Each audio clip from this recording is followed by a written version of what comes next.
सोने चांदीच्या भावात घसरण झाल्याने ग्राहकांनी सोने खरेदी करण्यासाठी गर्दी केली। सोने आणि चांदीच्या कस्टम ड्युटीवर 6% कपात झाल्याने सरासरी 3 ते 5 हजारांनी सोन्याचे भाव हे कमी झाले। सोने चांदीच्या कस्टम ड्युटीवर 6% कपात झाल्याने लोक तर या ठिकाणच्या ग्राहकांशी संवाद साधला आहे आमचे प्रतिनिधी सुमित देशमुख यांनी। पाहूयात।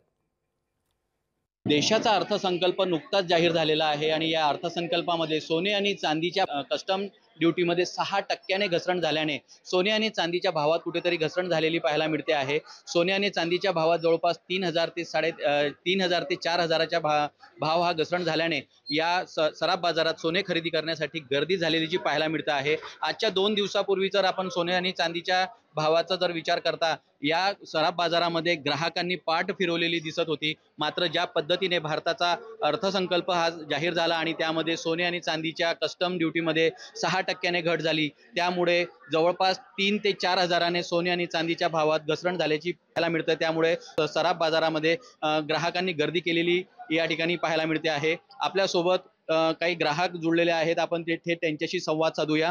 सोने आणि चांदीच्या भावामध्ये 3 ते 4 हजाराने घसरण झाल्याची पाहायला मिळते, काय सांगणार? आनंद झालाय, खूप छान वाटतंय।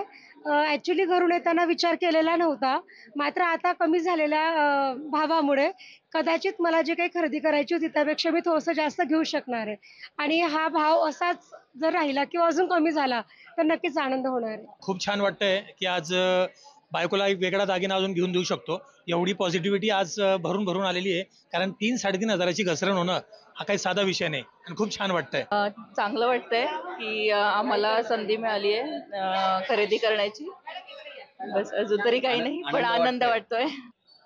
छान वाटतं का म्हणजे आम्हाला आमच्या बजेटमध्ये आम्ही घेऊ शकतो, त्याच्यामुळे चांगलं वाटतं। अजून वाटतंय तुम्हाला की सोने आणि चांदीच्या भावात काय वाटतं तुम्हाला? अजून कमी व्हायला पाहिजे वाटतं। भाव हा जर अजून घसरण झाली तर आम्हाला सोने आणि चांदी खरेदी करताना अजून आनंद वाटेल, असं देखील काही ग्राहकांनी आपलं मत या ठिकाणी व्यक्त केलेलं आहे।